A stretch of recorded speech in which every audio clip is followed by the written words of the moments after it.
Yeah, welcome everybody to this short video. I've got some blueprints that I've just created, which I've left pretty generic. This should really be pretty good, I think, for 1.0, because that's what I'm thinking right now. Is just give us a good run at 1.0 once we get the blueprints activated. Oh, there's a train coming. Let's have a look at the train. Hey. Yeah, sorry about that. Yeah, so let's take a look through the blueprint itself, or the blueprinter. So I've got quite a few here, but this is the first one I've got. So this is really just a 3 assembler type of factory sort of thing. So you can put anything that you need a thing, assemblers for. Concrete will need, you need some plastic, some steel beams, basically pretty basic stuff, some rotors and rods and stuff. It's all, Mark III belts type of thing as well, so nothing insane. So, it's pretty low mid-game. The next one I've got really is a bit of a combo with smelters and constructors all in one. Again, the materials for this are quite low. There's nothing really extraordinary in here, and if you've got the no build cost, then it's moot anyway. But if you're looking for build, then you should at this stage be able to get all that sort of stuff. Next one I've got is when you think about steel. So obviously we're looking at Foundry, so there's a few more parts required for that, but again, nothing extravagant. And then this little mini storage. Now we've got the AR limiters, which is I suppose the only other one sort of like out of order, but that's mainly due to the fact that it's got smart splitters in there, so that's why they're involved. But you could always take off build cost and just build it and then put build cost back on, so if you wanted just to get the blueprint up. So let's take a look at them. So this is the first one. So this is just a simple factory with 3 assemblers in there. So anything, you can set these for anything. This is where the output will eventually spit out. And then we got down here, we've got the inputs, obviously both inputs, because obviously assembling generally needs 2 inputs. And then we've got our usual sort of power connection here. And all my builds are always, I don't like to cram things in, so there's always lots of room, and you should be able to get to every single floor. So I put these in as well, these signs, you can change them and add to them, etc. And same for this one as well. So we've got the, you can select whatever part you're putting in here, for example, and then just change the pounds per minute. And then you sort of know. And then obviously these are generic, so if you wanted to do RIPs, for example, you can underclock and, if you want to utilize all 3, or you can add some power shards and you can overclock it, You don't really need to have a raft, especially when you're using power shards. You can turn, a 3 assembler into, something like an 8 assembler quite easy at 250 each, or 7.5 anyway. So you just need to look at what your inputs are. Obviously, you're going to get those from an external source. So let's have a look at the top bit. This is where it will output to. So it's just simple, just going through a combiner and then out here. So no storage involved. This is just a general, yep, I need a few assemblers out in the field. This is ready to plop down as and when you want. Next on the lineup is our sort of top-down approach this time, because we're using smelters here. So smelters obviously smoke, so this it's an open top. That's your input in there for whatever you're going through, iron ore, copper, etc. And you've got 4, which again you can double these up with power shards and literally get 240 per minute. So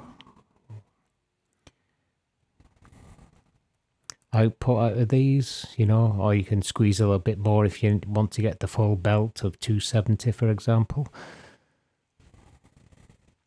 And this time the output comes out at the bottom, because obviously we're going on a top-down approach here because of the smelters. So let's look at the constructors first. So this is handy if you just want to like just drop something down to get some, you know, plates done, rods done, copper done, or whatever, even caterium. So we can go up the top here, but you can just basically set these to whatever you want. Again, they're pretty generic right now, so not set to anything. Feel free to set them to whatever you want to set them to. Play about with underclocking and overclocking and such to get the required output and input. So yeah, you might have to adjust the belts. I'll set these up with pretty much Mark 1 belts to the actual constructors, and then Mark 3 belts for the output. So quite nice design, I think. You know, it's obviously you need looming to get advantage of the lights. So apologies if you've not got that set up. So if you've not, then you just might need to put some lighting in here. But again, similar sort of thing. Mess about with the power shards, or you can underclock if you want. You can adjust it actually pretty exactly too, because you can also double click in here and just type it in. So if you want so many per minute, you can just type it in. It will automatically set the clock speed for that output. So for example, let's say we want 62 per minute for whatever reason. Then it gives us a 206.6667%. So it's pretty exact. You know, and you can do the same at the top as well. You can decide, hey, I want, I don't know, 155%, whatever. And it will automatically tell you what the output of that is. So you can pretty much make that pretty efficient. And then in here is basically where everything gets combined and spit out at the at this one here. So like I said, this is quite good if you want like plates, rods, that sort of stuff. And also to drop wherever you are, even further down the line, if you just need, you know, rather than bringing stuff out on a train, you can just drop this factory down and be done with it. So I thought it'd be useful. And again, with not knowing exactly what changes to the templates are going to be in 1.0, that's another reason why I left it low. So this different one, this one is similar to the last, but it's using foundries, of course. So we're thinking about steel here. So obviously with the foundry, you've got a few more ins and outs. So there's just 3 foundries up here. But again, if you double that up, which I've actually left the power shards in this one, if you double it up, you're going to get 270 for the total output, which is the full percentage for the Mark III belt. So you can just stick, obviously, you know, you got coal and iron ore here. So you put coal or iron in this one, and then on the bottom one you can put the opposite in that. So that's pretty self-explanatory. So we take a look inside this one. This one is a little bit more complex just because of what it is. So we got some setup in here, 6. I only put 6 in, by the way, so because these arms shoot out the end otherwise, so you can't get them encased. A lot more spaghetti in here. I tried to make it as tidy as possible. I don't think I've done a bad job. Let me know if you think there's room for improvement, but it looks okay to me. And you can walk up and down, you know, get to every level, which is how I like to build, to be honest. I'm not really a squeeze whatever you can in. I like to have some space for us to move around. Some jumping, obviously, but, you know, we are limited with a 4x4 blueprinter. And then finally, we got this little baby. So this is just a mini storage, really. So I've just noticed I've missed the window out here. So I'll fix that before I post up my links to Google Drive for these. I usually leave the windows open a bit just so I can get in and out when I'm building it. So obviously just forgot to fill that in. So yeah, we got inputs here to this side and to the other side. So it's just 4, so you can drop down multiple if you need to, but again, this is just to get you going. If you haven't got your central storage set up yet, or you haven't got your train, and I like this actually because I managed just to get the antenna and that, so it looks like it's stuck on the roof and not on the actual sink. And also at the end of the day, you know, rather than having factory just stuck doing nothing, getting full, might as well put a sink in there and get some tickets, yeah?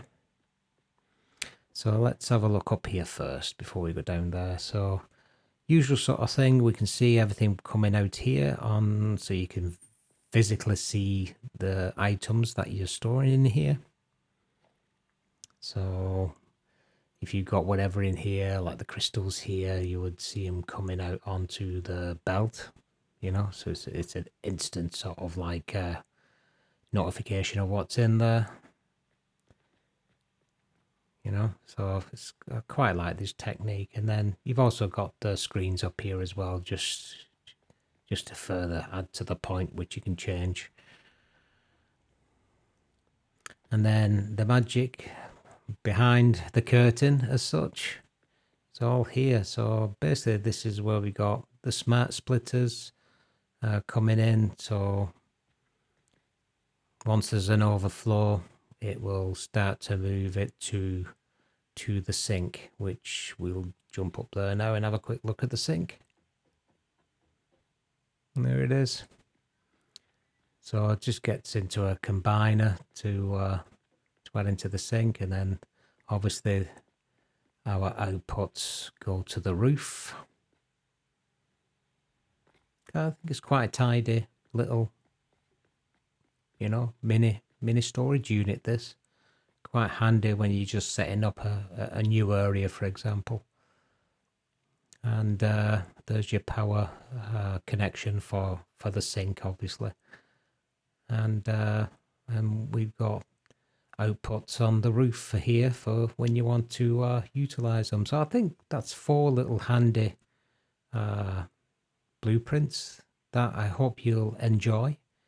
You know, let me know in the comments if you know what you think, if you like them, you know what I mean, or if there's any sort of like ideas for improvements.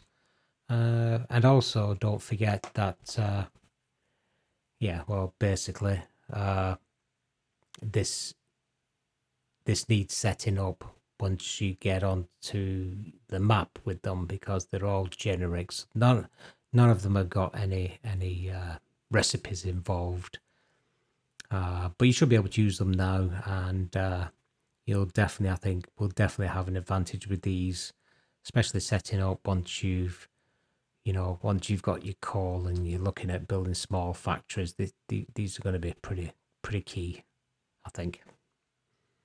So I think that's it, folks. Hope you enjoy them. Like I said, leave me a comment, you know, to see if you like them, or if there's any. Also, if there's any problems, let me know, because obviously I've not tried these in anger yet, so you never know if Mr. Fix-It has missed something. So let me know if there's any problems with it.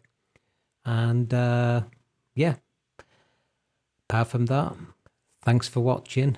Hope you enjoyed the blueprints, and I'll see you all again soon. Bye everybody.